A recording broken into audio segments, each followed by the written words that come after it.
People come here with different interests. A lot of people want to save water, and so they're coming here to xeriscape. Basically, it means landscaping with attention to saving water. It doesn't necessarily mean no water. Xeric comes from the Greek for dry, so a dry landscape, but you know, conserving water, essentially, that's the idea. We live in a desert. We get, I don't know, 10, 11 inches of rain a year. We should be landscaping in accord with, you know, the climate that we live in, regardless of the drought. I think everybody recognizes that water is going to be an issue in the future. There's not enough water, there's too many people.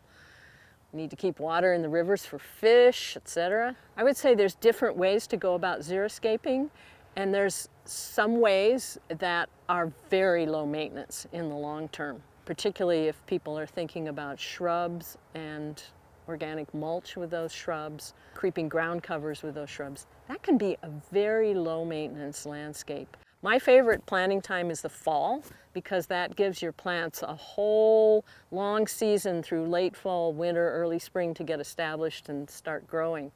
Early spring's also good.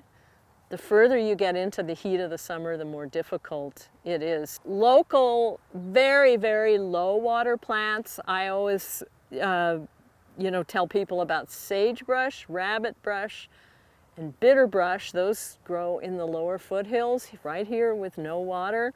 There's several other lower foothills plants that are great with absolutely no water once they're established. I've definitely seen a gradual increase in interest. I would say in the last 2 or 3 years, more than gradual increase. I mean, people really get it.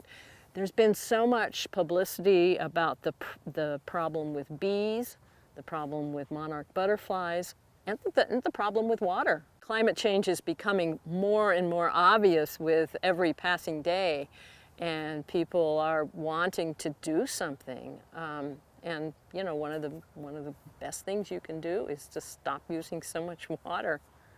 What I would like to see is mainstream landscape companies get into this, because I think developers, you know, the landscape companies that they hire to roll out the lawn, somehow they haven't got it yet. They don't understand. That's what I'd like to see, is for this to become more mainstream. Also, I'd like to see, and this is already happening to some extent, is more of this kind of landscaping showing up in public spaces.